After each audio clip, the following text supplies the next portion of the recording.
Bonsoir à tous et bienvenue en ce jour, en ce mardi 15 avril 2025 sur le sommaire, le podcast de l'actualité sur Patrie Info News. Nul n'est jamais premier et nul n'est jamais dernier dans sa vie.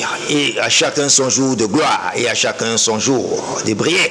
Et vous devez respecter le jour de gloire de tout un chacun. Vous ne serez jamais au-dessus de tout. Alors, arrêtez-y en ce jour sur le sommaire et le podcast de l'actualité.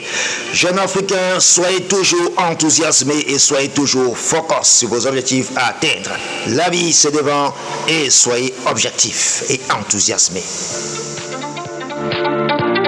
Nous saluons nos amis depuis Abidjan, Côte d'Ivoire, et depuis Lomé, et depuis Lusaka, et depuis Niamey, et depuis Ouagadougou, et bien d'autres pays, sans toutefois oublier Cotonou, et sans toutefois laisser tomber notre continent du 237, Douala et Yaoundé, que nous aimons de tout cœur. Restez des nôtres et likez et partagez. L'actualité qui bat son plein depuis la Côte d'Ivoire, Alassane Ouattara qui envoie son soutien à Olengi depuis le Gabon pour son élection présidentielle et les titres du sommet. L'actualité qui bat son plein pour le titre du sommaire, l'opposition gabonaise qui félicite le président entrant et il souhaite la bonne gouvernance. Restez pour suivre les détails sur Patrie Info News. Aux États-Unis, les Camerounais sur la roulette de Trump et le TPS qui réagit contrairement à la décision au décret de Trump. L'actualité en sport du côté du Cameroun, la mauvaise éjection qui implique dans le domaine du football. Et le désaccord du côté de la mobilisation de 100 jeunes du côté de l'extrême nord pour la candidature du président Paul Biya. Restez pour suivre les détails. Et l'actualité en sport du côté de Manchester, l'ex-gardien de Manchester United qui explique les raisons et pour lesquelles Onana devait faire face et enfin de se remettre. Voilà qui est fait pour l'actualité et le sommaire, les titres de cet après-midi sur Patrie Info News.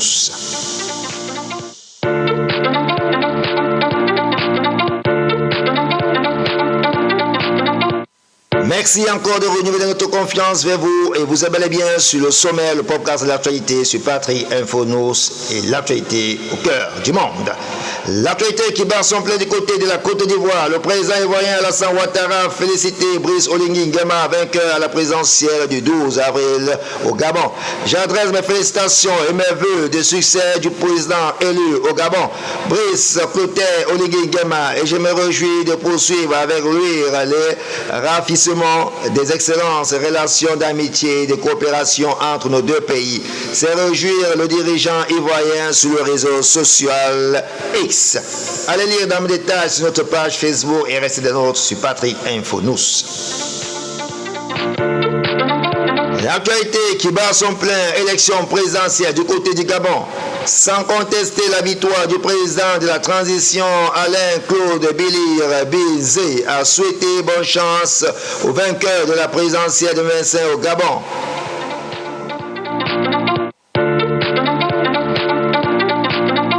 L'actualité qui bat son plein du côté des États-Unis d'Amérique, l'annonce de la suppression par les autorités américaines sous houlette du président Donald Trump du statut de protection temporaire en abrégé TPS pour les ressortissants du Cameroun fait réagir la Catholic Legal Immigration Network, en abrégé clinique, s'est dit attristé et alarmé par l'annonce de l'administration Trump mettant fin au statut de protection temporaire en abrégé TPS pour les ressortissants d'Afghanistan et du Cameroun. Voilà les patates chaudes qui tombent du côté des États-Unis d'Amérique pour les ressortissants afghans et camerounais.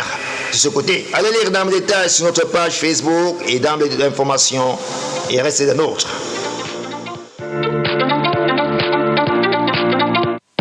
L'actualité qui bat son plein en sport du côté du Cameroun.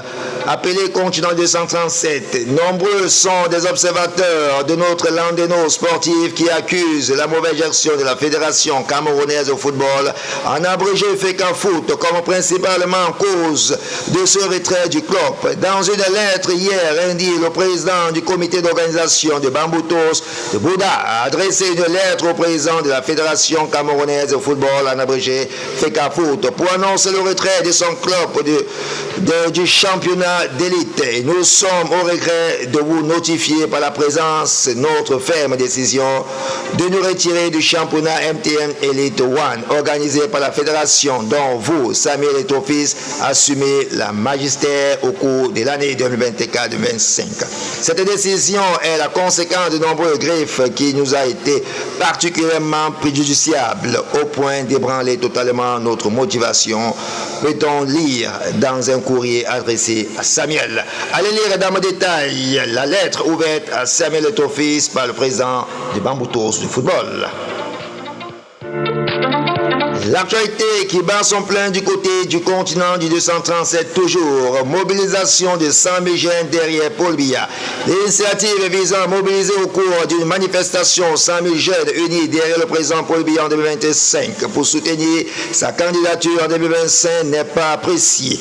Dans une correspondance à destination du secrétaire général du RDPC, Jean Kuete, le Lamidou de Marwa, Abdoulaye Yerima Bakari, membre titulaire du comité central, exprime son désaccord par rapport à l'initiative. Pourquoi exprime-t-il son désaccord? Allez lire dans le détail sur notre page Facebook, TikTok, Instagram et likez et partagez Patrick Info-Nous. L'actualité du côté de Watford, depuis l'Angleterre, c'est à Manchester. L'ancien gardien de but Manchester United, Ben Foster, a recommandé pris parole pour l'analyste. La saison tumultueuse d'André Onana et selon lui, tout vient d'un mal invisible mais dévastateur. Le stress international camerounais a connu un passage difficile à Old Trafford depuis son arrivée ponctuée. Des performances irrégulières et d'erreurs coûteuses. Dernier épisode date à sa sortie ratée face à Lyon, où il a offert 2 buts évitables à l'adversaire. Résultat mis sur le banc pour le déplacement. Newcastle est remplacé par Adel Bayindir, qui n'a pas vraiment assuré de plus encaisser 4 buts sur 6 tirs cadrés. Allez lire dans le détail les raisons pour lesquelles l'ex-gardien de Manchester United s'exprime-t-il sur le questionnement et le positionnement du gardien appelé gardien du monde, André Onana. Voilà que nous mettons un thème en ce jour sur le podcast de cette soir, de cet après-midi. Restez de nôtres et likez et partagez Patrick Info-Nous.